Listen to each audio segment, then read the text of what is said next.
camera? Cool. Corrine, we're live. Oh, we are?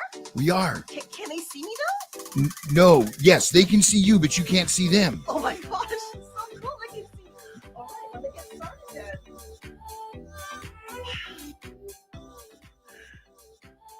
Hi, welcome to Girl Talk. I'm Corrine Wong, your host. Girl Talk is a new podcast series focusing on relationships, whether it's personal, family, or work related. Relationships are great. When they're good, life is good. You have so much to celebrate. That is what Facebook stories and Instagram is all about, right? We post our picture with our bestie, with our family. We're going on vacations, celebrating milestones. That's the best part about relationships because you can do it with someone else and celebrate life's great treasures. Unfortunately, that same relationship can easily turn on its head and now become your worst nightmare. This is when we have conflict or disagreement. Anyone will tell you the reason why we do that is because we're all human. We're different. We're born different. We have different values, beliefs, and even the way we communicate is different. So if you think that you will have no conflict in your life, you're completely wrong. And if you think you know how to manage your conflicts in your life, you're probably right.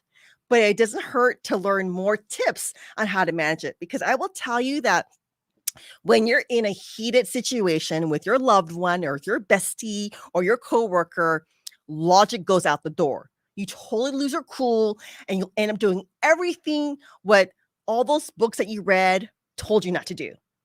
Okay, so this is not going to be an episode of what not to do. We all know that.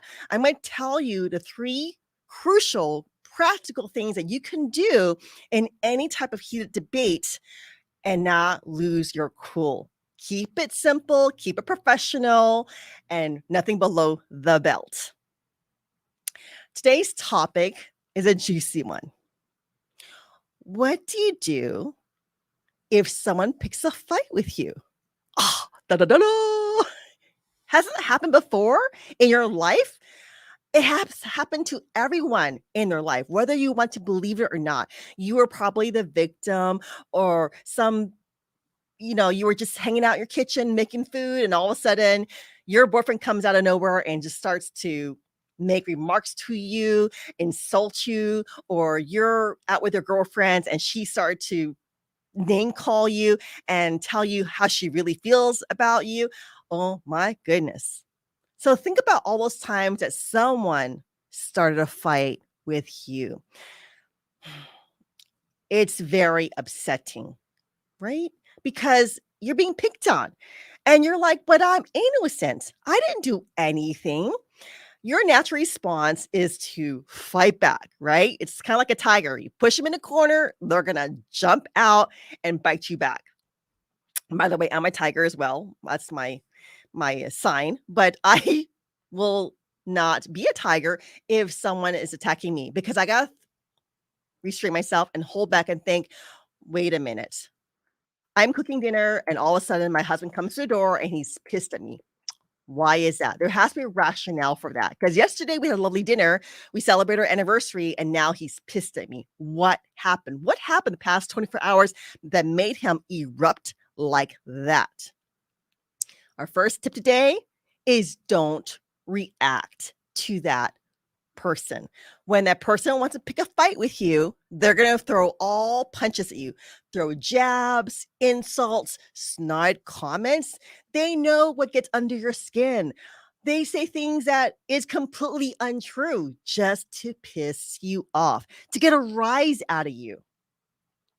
I remember one time I was working at the pharmacy where I was a clinical manager for, almost a decade.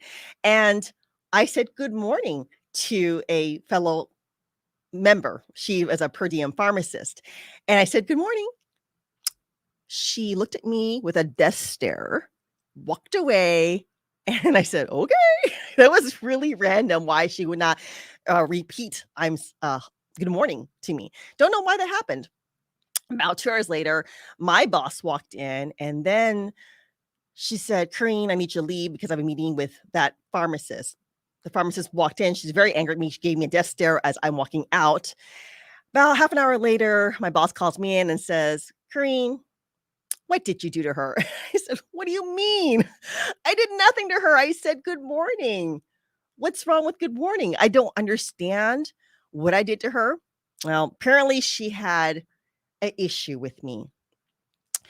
I didn't know it was, but she has been bad mouthing me, saying awful things about me to people in my workplace. It was quite embarrassing. I didn't know where it came from. She was a new hire. I don't know where that anger came from. I She wouldn't even sit in the room with me. She just wouldn't talk to me at all. Even though I would try to hold a meeting about some of the protocols we were implementing, she would not listen. It turned out that she couldn't stand me because she had a relationship, a personal one, with my ex. Dun, dun, dun, dun. What? You you are in a relationship with my ex? And I guess he did enough, what's the word? Bad PR on me. So he made it appear that I was evil, and she believed him. And so when she ended up working at my hospital, she didn't realize I was a manager there, and it came out in her behavior towards me during the day. She did not like me. She didn't want to talk to me, and that explained a lot. So for that situation, I try to understand what's going on. So when she didn't say good morning to me, I didn't react. I didn't go, "What up, girl?" I didn't use a B word. I didn't like try to attack her. I was a little confused by it, a little maybe hurt. Why would you do that to me when I didn't feel I did anything wrong to you? But when I heard the story about why she reacted, I showed empathy. I actually said to her, "I understand why you feel that way, and that's all I can say. I'm not sorry. Nope. I'm sorry doesn't mean anything to me anymore, so I don't say that." So what we're trying to tell you is that when someone attacks you like this pharmacist did, you don't want to react the way she did. You don't name call her. You don't give her a silent treatment. You don't do what she did to you. You be professional and keep her cool, which is what I did. And trust me, I was upset that I was called in, that I was accused of being mean to her when I really wasn't. Um, so moving on, after I showed empathy, the last thing I did here was to have an end resolution. In every end of a conflict, you can't just say, okay, I guess you don't like me. I guess we'll just stick together and work until we retire. No, that's not going to happen. It's going to be a very rough 30 years. Okay. So if there's a conflict that cannot be resolved, that relationship has to end.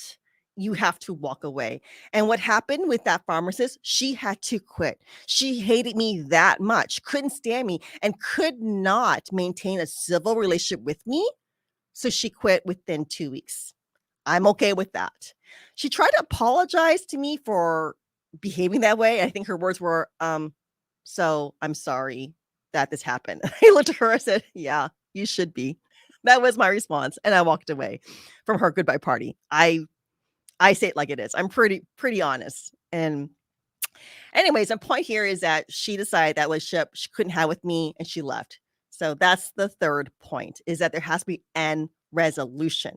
You can't say I'm sorry. I'm sorry doesn't really do very much nowadays. You have to have an actual plan of action. What are you going to do with this? So that was one conflict that happened in the work setting. And I'm pretty sure you guys have plenty to share with me. Like, oh my God, that happened to me too. And the question I'm going to ask for you is this: did you resolve it? Because if you didn't resolve it, guess what? That same fight, that same problem will reappear in about 30 days or less. It will keep recurring and recurring. That's why they always say, like in marriages, if you don't solve that problem, it will reappear later on. And then when you have kids and you have spend more years together, that same fight gets worse and worse and worse, and ultimately could be the root cause of your divorce or separation. That's why it's important to nip it in the bud. I'll give you another situation where it's a little more personal. This is a family, or was no, of course it was not family, it was a friend. True story. I was having literally girl talk with girls' night out with two other girlfriends. And I won't say her name, but she was talking about how her family is trying to force her or asking her why she won't have kids. She's older now. Why aren't you having kids? Now she's only 35, but their point was, you've been married for a couple of years. Why aren't you having kids? Why aren't you trying? And she never said anything. She just got mute and said nothing, just took it in. She complained to us on that girls' night out. So that's girl talk. So she bitched about how her family and friends and coworkers are going, when do you have a kid? When you start a family? I don't know the circumstances of why. I just sat there and drank my frappuccino and listened to my other friend talk to the one who was talking, who was having trouble having, I guess, babies. Um, so I'll call her Janelle. Janelle's the one that's upset that she can't have kids and doesn't understand why everyone's bugging her to have children. So she's talking, and my other friend, will call her Rachel, says, why aren't you having kids? I don't know. It's pretty easy. You better start now, because as you get older, it gets harder. Da, da, da. And that's what girls do. She was very frank. Rachel's very frank with Janelle. Janelle didn't say very much. And then I chimed in and said, well, you have a couple more years. You can always do fertility treatments if you needed that. That's always available. So I approach it from a pharmacy point of view, and OMG, Janelle flew off the handle and she attacked me. She started the fight with me in the coffee shop. I think her words were like, why are you always forcing me to have kids? Why are you telling me what to do with my life? Why do you think you're so much better than me? Oh my goodness. I was mortified. Rachel next to me was dumbfounded. She said, okay, I'm going to go to the bathroom and leave. So she left, and I was sit there with Janelle, who's with her glaring down at me with her stern look. She's like, she could kill with looks. She could kill with me with those looks. It was absolutely uncomfortable. And I said to her, I think I should go now. And so when Rachel came back, I said, Rachel, can you give me a ride home? And then Rachel goes, oh, I can't. I can't take you home. Maybe Janelle can. I was like, oh my gosh. I'd rather call Uber. Well, Janelle pulled herself together and said, no, I'll take you home. But in a very like, I'll take you home, but I really don't want to. Well, I had to go home, so I took it. So you realize that she attacked me. She started the fight. I did not engage. I did not do what she did. I did not go back and go, well, what up, girl? I didn't call her a B word. I didn't like yell back at her and say, well, why are you being so difficult? Why are you being this? I did not do that. So one thing you got to remember is that when someone starts a fight with you, don't engage. Don't mirror them. Don't copy the way they talk to you. Don't copy how loud they're yelling at you. Don't copy the fact they're calling you names. Don't do any of that. That's just them venting. They have some issue with you, and it's coming out pretty ugly. So we don't want to go in that trap, because if you do, you're engaged with them, and now you're dancing, and now you're fighting, and this is not going to go away. So that's like the heat of the moment. Don't do it. Listen, just listen, let them vent it out. Let them, throw jabs at you, yell at you, tell you all what they're thinking. And it's probably the most honest part of the whole conversation, them thinking all these things about you. You think you're better than me. You think you're awesome. You think that you tell me what to do is better than what I know. This all came out in the first 5 minutes. Now, none of it is true, but she believes that I think of this of her. Okay. I don't mean to make her feel that way, but she did. We were friends for almost like 15 years. So I don't know where this came about, but I think over time she has developed a self-esteem issue, compared herself to me, and has felt maybe I'm trying to outshine her in every situation, like in school, college, etc. I wasn't, but she took it that way. I'm sure that many of you are sitting back here and thinking, yeah, that's happened before, where my friends or family just feel that I am superior to them when I don't mean to. I not bragging. I'm not trying to show that I'm better than them, but they think that way. Yeah, that's most time the case. Most time you are not bragging, but they feel you are, and they feel less than you are. So that's not on you. That's on them. But come on. You're not a therapist. And I'm not a therapist. So I'm not going to go and try to convince Janelle differently. Instead, I listened to her for the whole 30 minutes on the way home. I just listened to her vent.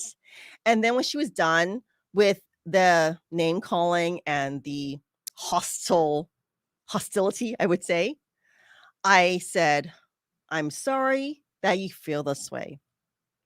But remember, I only asked the one question. I wasn't the family members or your coworkers that has been asking questions since you got married. I wasn't that. I don't even live in the area, so we barely see each other. So I know that's not me. So basically, I have to reason with her and bring her down to earth. Like, come on, think about it. We see each other once a year.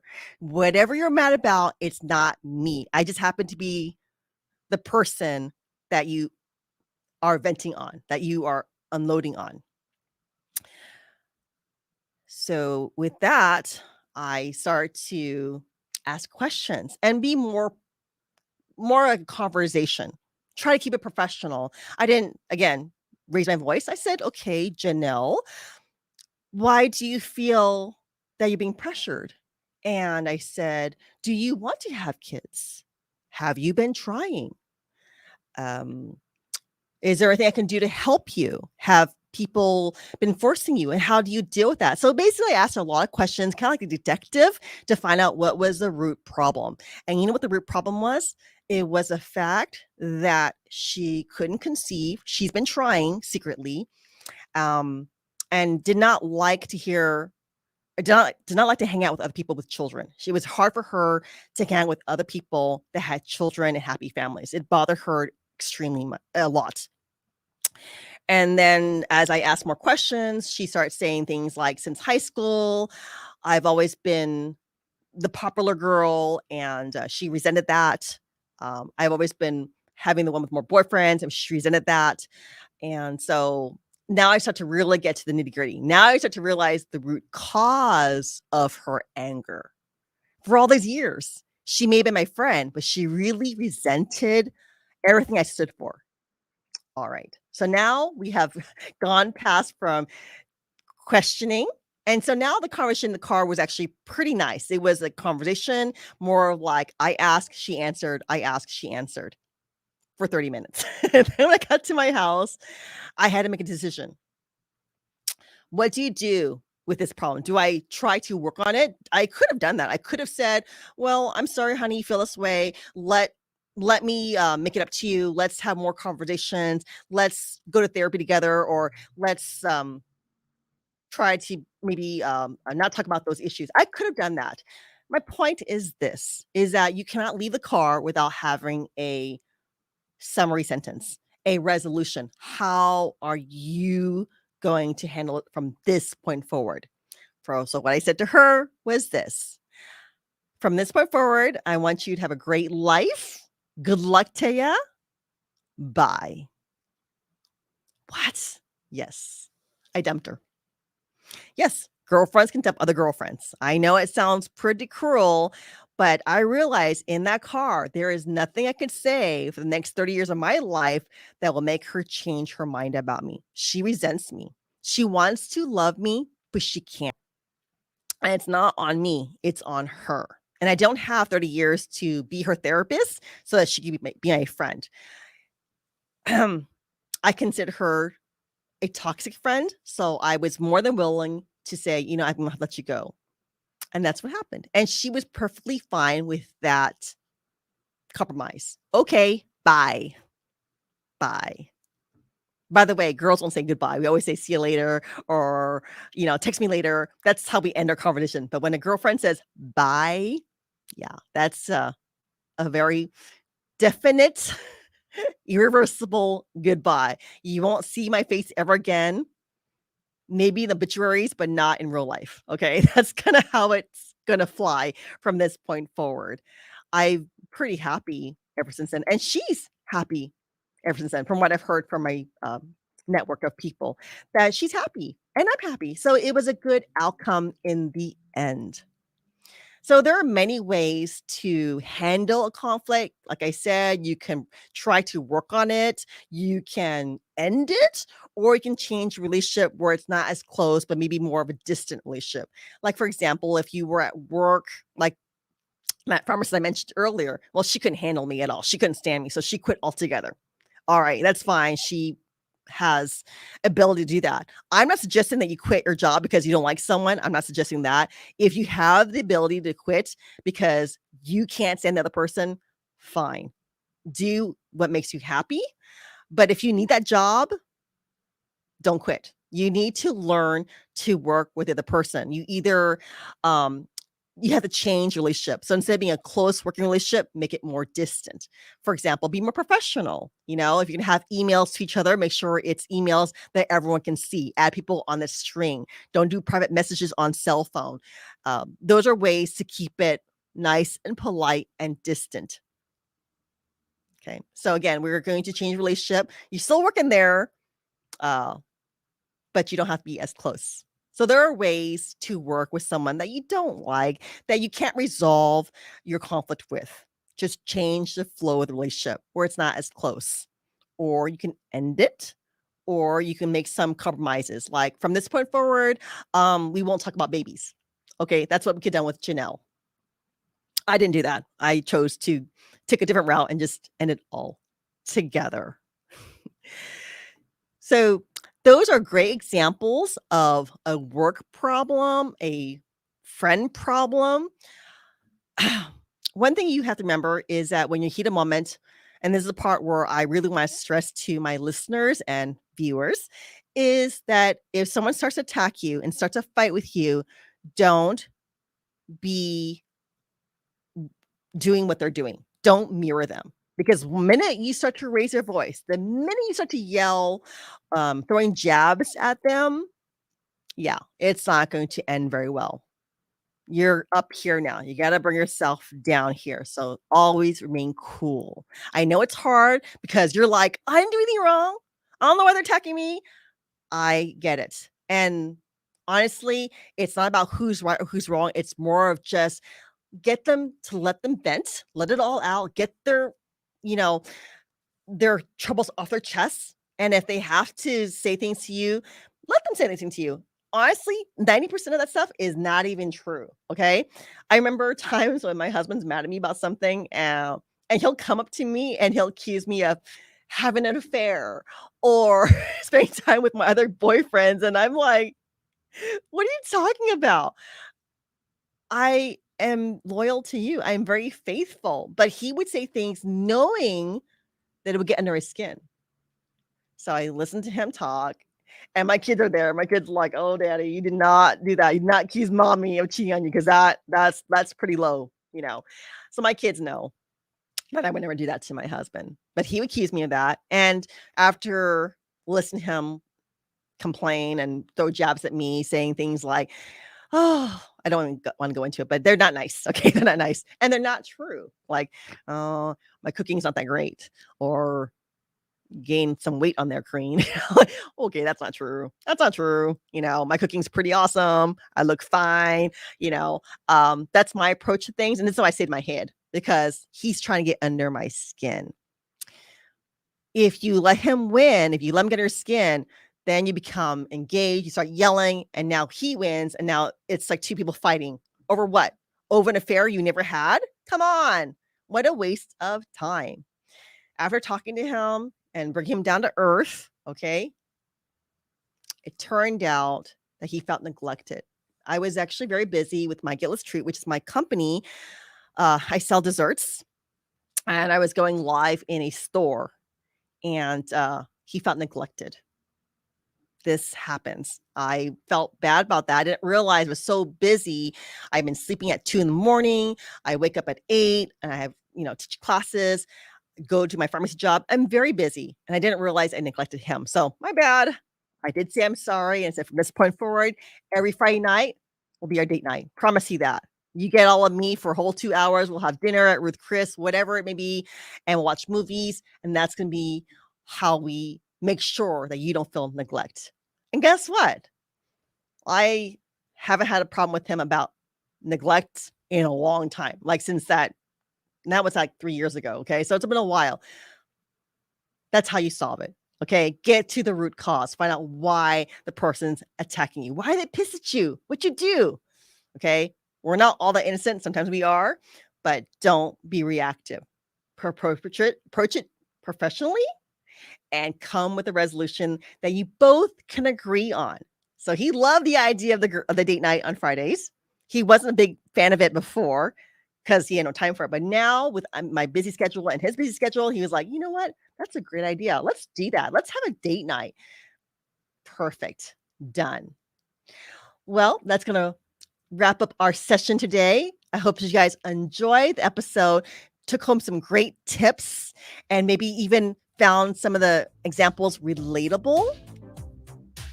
If you love what you heard, subscribe to my channel on all your streaming podcasts, whatever you're listening to. I'm available on every podcast platform. Find me on LinkedIn under LinkedIn / Guiltless Girl or Corrine Wong. There's only one guiltless girl in the world. That's me. Find me. The show notes are in the links. And I think that wraps it up.